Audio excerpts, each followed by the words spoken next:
En los últimos años de la Segunda Guerra Mundial, Alemania había visto cómo sus ejércitos más experimentados fueron aniquilados por sus enemigos. Los combatientes, que en un principio habían parecido infinitos, ahora escaseaban y no podían reemplazar a las bajas sufridas en combate. Pero los nazis contaban con una fuente de personal aún intacta: los niños y niñas de las juventudes hitlerianas. Entrenados desde pequeños para seguir con fanatismo ciego la ideología de su partido, estos jóvenes habían sido programados para sacrificar sus vidas en defensa de su país. Y eso fue lo que hicieron. Ya sea en el frente de batalla o tras las líneas enemigas, morían de a miles, luchando una guerra que ya era imposible ganar. El futuro de Alemania se hacía pedazos ante los impasibles ojos de los jerarcas nazis. Hoy en este nuevo episodio de Historia Militar, te contaremos todo sobre la muerte de las juventudes hitlerianas durante la Segunda Guerra Mundial.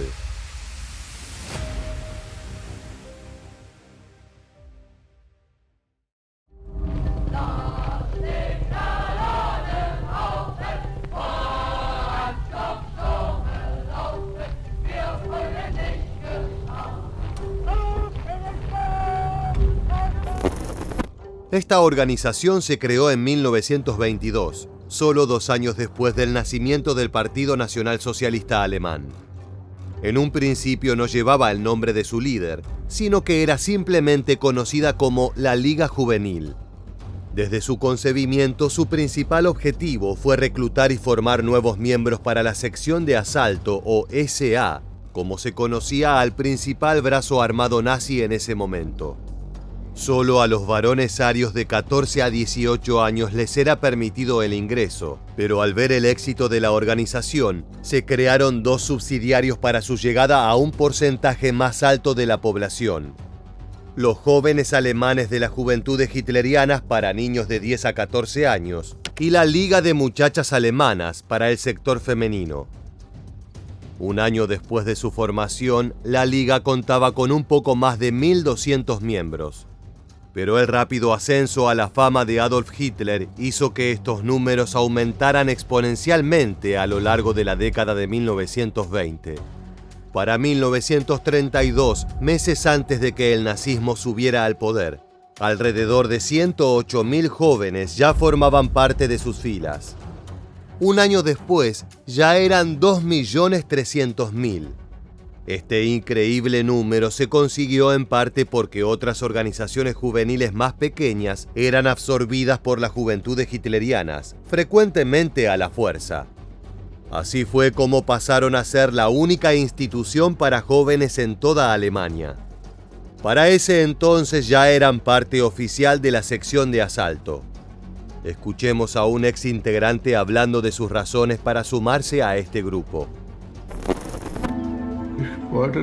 Para ser sincero, quería unirme porque era una forma de salir del pueblo.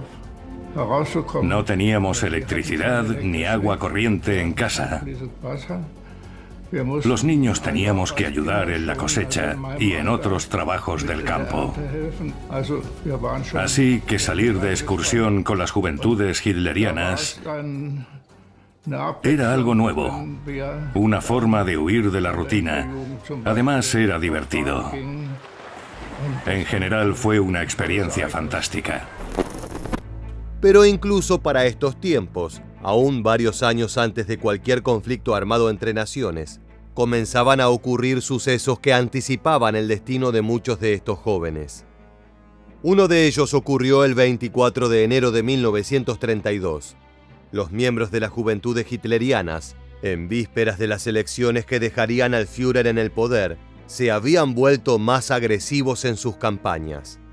Esto, sumado a su intolerante ideología, hizo que enfrentamientos con otros grupos políticos, como los partidos comunistas alemanes, sean cada vez más frecuentes y encarnecidos. Durante esta fecha, mientras los jóvenes nazis estaban repartiendo folletos, fueron confrontados por sus opositores. La lucha que se dio provocó la muerte a puñaladas de Herbert Norkus, de tan solo 15 años de edad. De esta forma, mucho antes del comienzo de la guerra, el nacionalsocialismo comenzaba a cobrarse sus primeras víctimas entre la juventud. La muerte de Norkus, en lugar de servir como una oportunidad de reflexión, fue utilizada por la propaganda del partido. El adolescente fue convertido en un mártir y en un modelo a seguir. Se hicieron películas y novelas de lectura obligatoria para las juventudes hitlerianas, y numerosas escuelas, calles y plazas fueron bautizadas con su nombre.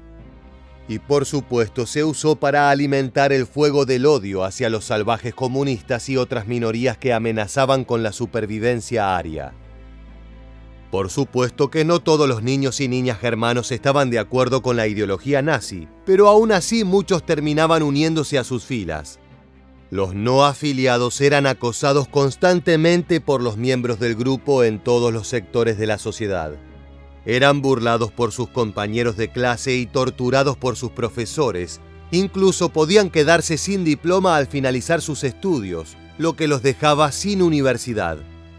Luego de graduarse también les era difícil conseguir un trabajo, ya que una gran parte de los empleadores rechazaban como aprendiz a cualquiera que no perteneciera a las juventudes hitlerianas.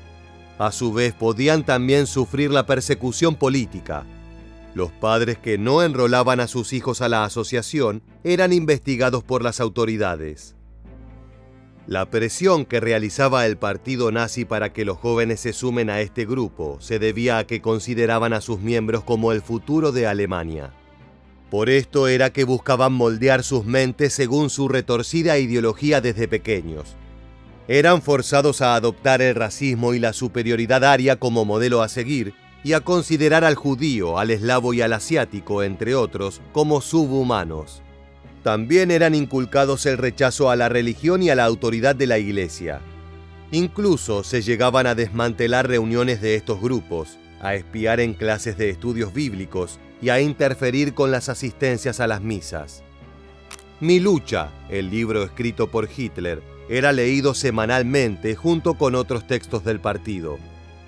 Por encima de todo había una idea que debía quedarles grabada. La supervivencia del Reich era mucho más importante que sus propias vidas. Se debía defender hasta la muerte. Las actividades deportivas dentro de las juventudes hitlerianas también tuvieron un rol muy importante. Aunque los jerarcas nazis no lo veían como una forma de mantenerse saludable, sino que era una manera de empezar a entrenar a los adolescentes para la guerra. Se le dio un fin utilitario, y la idea de hacer deporte solo de manera recreativa fue tratada con desprecio. Cualquiera que no era hábil en estas prácticas era maltratado, como se cuenta en este crudo relato. No solo los despreciaban, también sufrían abusos y humillaciones. Algunos líderes de las juventudes hitlerianas los maltrataban. Los dejaban de lado. A veces les daban palizas. Los pegaban. Eso era horrible. Fue un período muy malo. Los que éramos más atléticos podíamos hacer ciertas cosas sin esfuerzo. Los que no eran tan hábiles pagaban por ello su torpeza. La ejercitación física pasó a ser más importante que los estudios académicos, que fueron desplazados a segundo plano. Y en los últimos años de la década de 1930, mientras el Führer consolidaba los detalles de lo que sería su invasión a Europa, se agregaron actividades militares al itinerario de los jóvenes. Prácticas de tiro, tácticas y estrategias de combate, movimientos de asalto, todo eso y más fue enseñado hasta el cansancio. De a poco consiguieron que la mayoría de estos niños y niñas se convirtieran en fanáticos acérrimos del nacionalsocialismo, dispuestos a dar su vida por una Alemania aria. Desgraciadamente, muy pronto tendrían ocasión de poner esto a prueba. La Segunda Guerra Mundial comenzó el 1 de septiembre de 1939. No pasó mucho tiempo para que estos cachorros nazis fueran incorporados al esfuerzo bélico germano, aunque en un principio no se vieron involucrados activamente en los combates. Sus tareas consistían en ayudar con labores logísticas, como personal de los servicios postales o de los ferrocarriles. También se los utilizaba para auxiliar a los heridos por los bombardeos aliados, despejando escombros o trabajando en brigadas de bomberos. Pero cuando las visitas de los aviones ingleses comenzaron a ser más frecuentes, a los mayores que no superaban los 18 años, se les instruyó en el uso de armas antiaéreas para la protección de las ciudades. Aún así, todavía lejos del frente de batalla, estos jóvenes seguían cayendo. Und da sind also ein paar Jabos erschienen und haben diese Lokomotive und diese Güterwaggons also in Fetzen geschossen.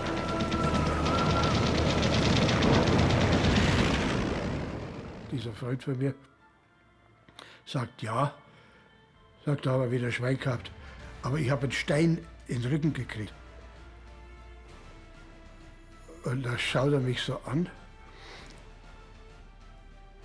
Und da sehe ich schon, also wenn, ja, wie soll man das beschreiben, also wenn der Blick so weggeht, und denke mir, na du, und dann hat er sich ein bisschen gedreht noch, und dann habe ich gesehen, also der ganze Rücken war also ein einziges Loch. Der hat so eine 2 Zentimeter Granate in den Rücken gekriegt, also, und da war nichts mehr zu wollen. Pero su rol comenzó a cambiar en el año 1942. La guerra, que los jerarcas nazis habían imaginado como un conflicto rápido y decisivo, se estaba alargando más de lo esperado. También se había extendido más allá de Europa Occidental, con frentes en África, el Medio Oriente y recientemente la estepa soviética. Lo que era peor, las tropas alemanas estaban sufriendo una gran cantidad de bajas, principalmente en este último teatro de operaciones, por lo que los combatientes debían ser reemplazados. Fue idea de Heinrich Himmler, el jefe de las SS, que habían sustituido a la CSA como la principal organización paramilitar del partido, de recurrir a los miembros de las juventudes hitlerianas. Su fervor y fanatismo por la ideología inculcada les sería muy útil a la hora de enfrentarse a los enemigos del Reich. En 1943, Adolf Hitler aprobó la creación de una unidad de combate formada casi exclusivamente por los jóvenes de la asociación. Se emplearía en un principio únicamente a los miembros mayores de 17 y 18 años. Además de reforzar su entrenamiento físico y militar, se remarcó una y otra vez la crueldad que deberían mostrar ante los rivales de Alemania. No había lugar para la piedad. Para 1944, la 12ª División Panzer de la SS Hitlerjugend estaba lista para entrar en acción. Para su bautismo de fuego fueron enviados a las playas de Normandía a hacerle frente a la invasión anfibia de los aliados occidentales programada para el 6 de junio. Entre los miembros de esta unidad y adolescentes adosados a otros grupos, cerca de 20.000 integrantes de las juventudes hitlerianas participaron en la defensa de la costa francesa. La división combatió con la ferocidad casi suicida con la que habían sido adoctrinados, y pese a su corta edad y nada de experiencia, pudieron acabar con 28 tanques enemigos. Pero de nada sirve el fanatismo contra oleadas de atacantes veteranos. Para cuando el asalto terminó, 3.000 niños y niñas habían muerto. Durante todo el mes de junio siguieron enfrentándose a los avances aliados sobre territorio conquistado. Cada día que pasaba, la alta moral con la que contaban iba poco a poco desapareciendo. La idea de la invencibilidad germana que sus instructores habían repetido hasta el hartazgo se hacía trizas con cada uno de sus amigos que caía bajo las armas enemigas. Pero el escenario para los jóvenes germanos estaba a punto de empeorar. Para la segunda mitad de 1944, los nazis habían sido puestos en retirada no solo por la invasión aliada de Francia, sino también por el rápido avance soviético en el este.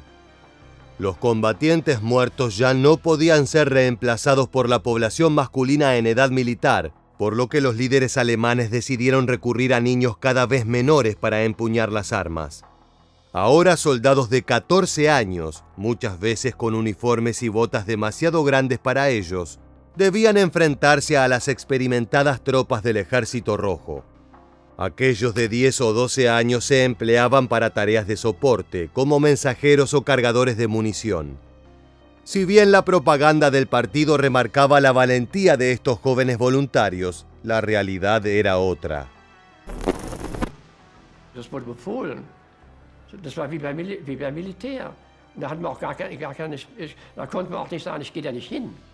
Dann hätten da wäre vielleicht mein Vater ins KZ gekommen oder die Mutter bestraft, so war das da. Man musste sich freiwillig melden. Para empeorar aún más su situación, muchos de estos menores habían sido añadidos a divisiones de las SS. Esta organización fue la responsable de llevar a cabo las brutales tareas de eliminación de la población judía y eslava del territorio soviético. La quema de aldeas y el asesinato masivo de civiles y prisioneros de guerra fueron solo algunos de los crímenes cometidos por estos hombres.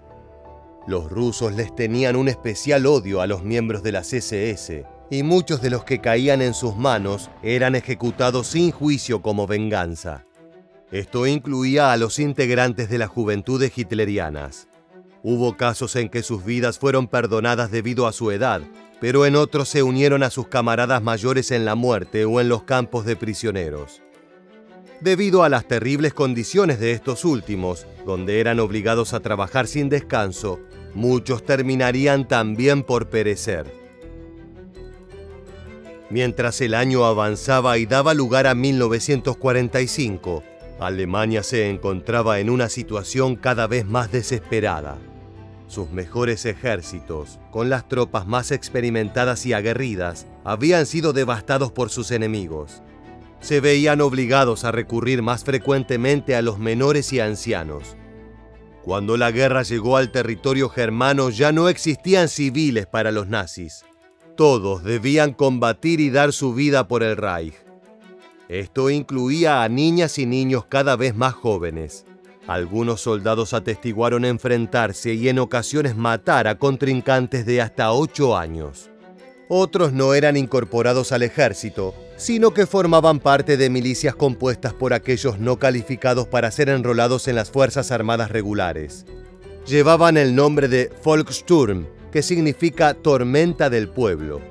Si bien combatieron hasta el fin de la guerra, su esfuerzo fue totalmente en vano.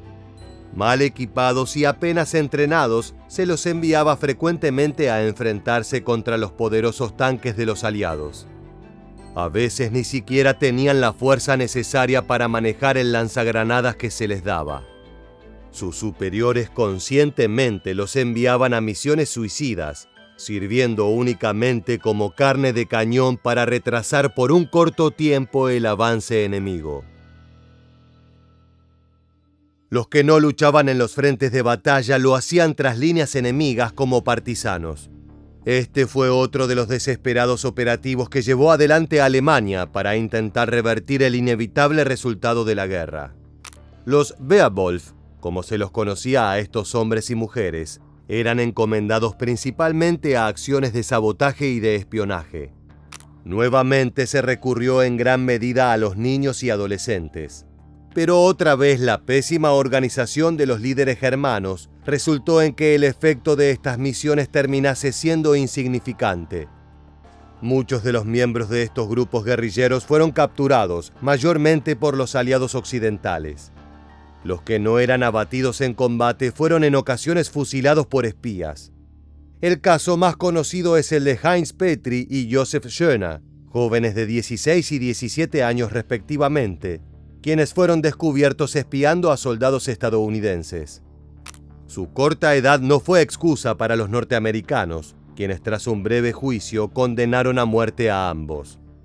A pesar de la atención de los medios por el caso y por la polémica del veredicto, los dos adolescentes fueron fusilados poco después de terminada la guerra.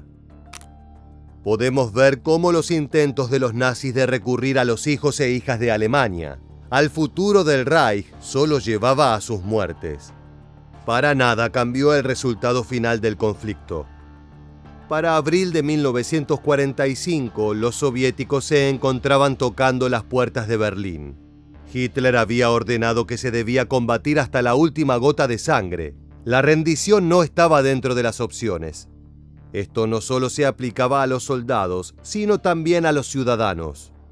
Los niños y adolescentes que habían conseguido evitar ser enviados al frente ahora debían empuñar las armas y luchar contra el Ejército Rojo. A esto se le sumaban los miembros de las juventudes hitlerianas que combatían junto a las SS. En ambos casos se emplearon frecuentemente como brigadas antitanque, escondiéndose entre los escombros de la capital germana hasta que los acorazados pasaban cerca. Muchos de estos jóvenes seguían siendo víctimas del adoctrinamiento ejercido por el partido, por lo que compartían la ilusoria visión del Führer de que la victoria era aún posible. Esto los llevaba a combatir con más ferocidad y arrojo que varios soldados veteranos, que ya comprendían que habían sido derrotados.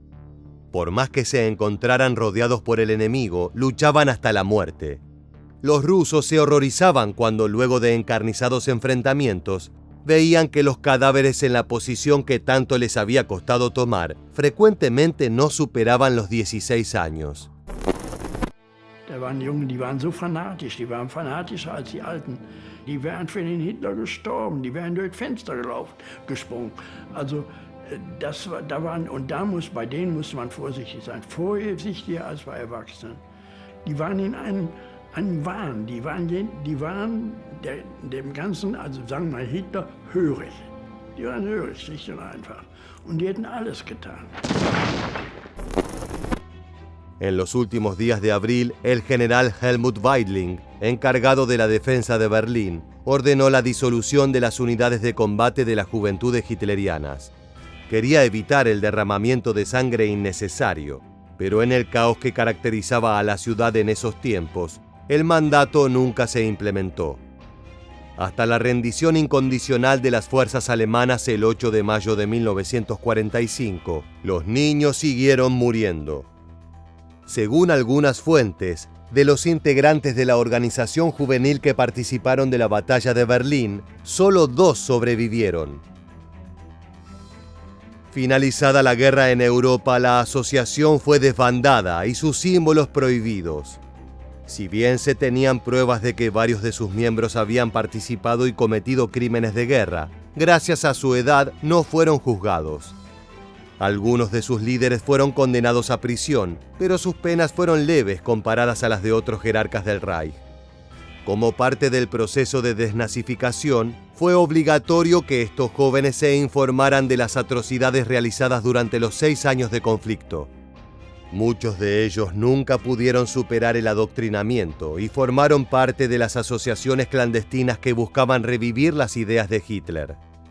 Pero otros, a lo largo de los años, tomaron conciencia de que sus acciones ayudaron al sostenimiento de un régimen asesino. No solo se exterminó a los considerados inferiores por los nazis, sino que su fanática ideología llevó a la muerte de cientos de miles de niños y niñas alemanas.